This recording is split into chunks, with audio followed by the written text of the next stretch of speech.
Thank you, Allison. And I just want to say, Allison, thank you so much for yet another amazing Vision Weekend. You are knocking it out of the park this year. All right, so I'm Andrew Payne, co-founder and CEO at E11 Bio, and it is great to be here. Let's talk about the brain. So we are in the era of connectomics. We can now create maps of entire animal wiring diagrams, the graph of the brain. What you're looking at here is the fruit fly connectome, which was a major milestone in neuroscience that was released last year. As of a couple months ago, we even now have an entire fly central nervous system connectome. So things are heating up in this space. The big question for many of us, though, is what will take this to the next level, where we can map the connectomes of mice and ultimately humans, mammals. And we care about mammals because we are mammals, right? You know, many of the structures are homologous, and we need to understand the mammalian brain in order to have the biggest impact on ourselves. And so that's E11 Bio's mission, to make connectomics in whole mammalian brains happen as quickly as possible. And the impacts are huge. In biomedicine, we'll be able to discover new GLP-1s at scale. We'll be able to address hard problems in AI, like continuous learning, that have been very difficult to solve until now. And the big flag-planting event in the future is going to be we'll be able to simulate entire brains of entire organisms. That's going to transform our civilization. So we need to be able to do these things, and connectomics is necessary to unlock all of them. So we have to figure that out. The biggest bottleneck to making that happen is cost. To scale up the fly brain using the same methods that got us the fly brain to a mouse brain would cost billions of dollars and decades. It's not the right technology stack. And so we need new technology that makes this radically cheaper. Why is it so expensive? There are two challenges. The first challenge is that tracing the neurons, which is a very AI-intensive task, is not yet up to the challenge of entire mammalian brain mapping. What you're looking at here is an estimate for if we scaled up the methods that got us the fly to the mouse connectome, and you would see it's tens of billions of dollars. New advances, and we'll hear about some of that in a minute in Vrain's talk, are making this a lot cheaper, but it's still by far the most expensive step in the pipeline. The second challenge is more subtle. It has to do with how do you prepare the samples. Sectioning samples' brains into many different pieces so you can take pictures of them on microscopes is an intrinsically fragile process. Let me illustrate. Let's suppose that we're mapping the Bay Area connectome. The first thing we're going to do is cut it into a bunch of pieces so we can take pictures of those pieces. And in the process, we might, oops, drop 12th Street Station on the floor. That means we cannot reconstruct the Bay Area connectome. It's a fragile process. The solution that we are pioneering at E11 is self-correcting neuron tracing, which attacks both of those challenges at once. We use a notion from genomics, barcoding, to give every cell a unique ID code that is optimized for AI image reconstruction. Let me show you how that works then. Let's barcode the Bay Area. All right, it's immediately obvious how much easier it is to trace these subway lines. And critically, if we drop 12th Street Station on the floor, we can use that color information to infer across the gap. So this addresses the cost of neuron tracing and addresses the cost of sample sectioning. Okay. So we have taken this notion of protein barcoding and we have operationalized it into a tech platform that we call PRISM.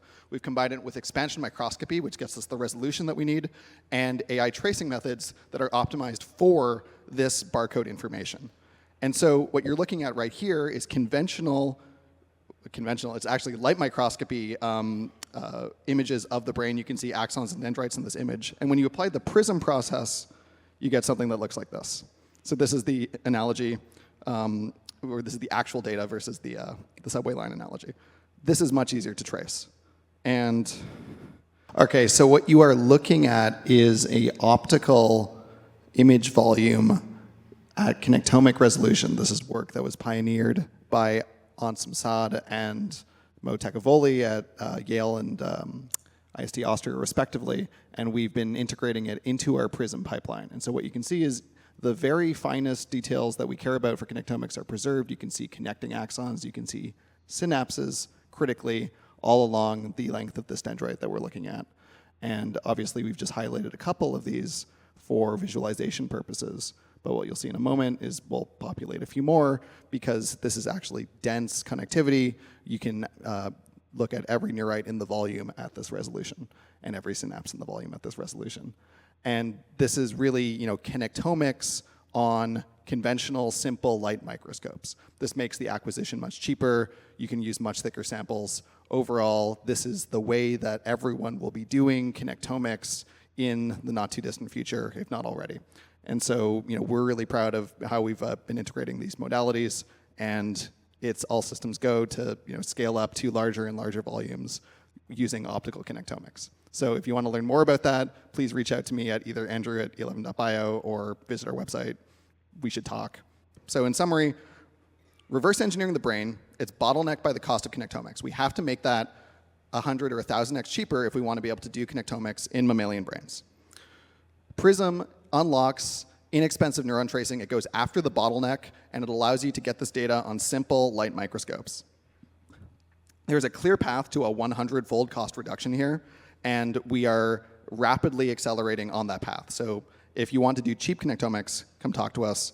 We are talking to early adopters and application partners, and we are producing a lot of brain data right now, so please reach out. Thanks to the E11 team, and thanks to our collaborators on the PRISM preprint, including Ed Boyden, who is about to give a talk, as well as Sam Rodriguez and Jürgen Kornfeld and members from their labs. And in particular, we also want to thank our funders, including Eric and Wendy Schmidt, James Fickle, the Bechtel Foundation, Protocol Labs, the Hearst Foundations, and the Foresight Institute. So thank you, everyone. Let's do some questions. Thanks. It's also a pointer. I just shared a link to the hopefully correct video on the tech side of E11 Bio. Okay, questions, comments? So the wonder of expansion microscopy is that now we get these big gels, but managing them seem to be requiring that we also develop a robotics infrastructure that can do it. So it sounds like that might be a new area to collaborate with the AI people, to just do the lab automation needed to move these slices around without dropping them on the floor. Yeah, you're totally right, Anders. It's a exciting time right now in AI for robotics as well. The computer vision for tissue handling has been dramatically improving over the last even 18 months. And so I think there is a very natural synergy at this point where a lot of those innovations can be adopted for hydrogel manipulation. Can you talk a bit about the capital formation challenges in this area? You mentioned it will cost about $1 billion to fully reverse engineer a mouse brain. In the grand scheme of things, it's not that much, and it seems like really important work. So can you just talk a bit about your experience there? Well, I think there's a couple of steps involved. So the connectome is going to be necessary, but not sufficient for reverse engineering the brain. You're going to need a lot more information. You're going to need functional information. You'll need molecular information. And so, that balloons your bill. And so what we are doing the first thing we're doing as E11 Bio, as a focused research organization, is really trying to nail the cost of the connectome, make that as low as possible, and other people are working on other parts of the stack to the point where you could imagine getting all of the data you need at that price point. And then I think we're really talking. But you need more than the connectome. Thank you so much. Thank you, Andrew. Thank you, Allison.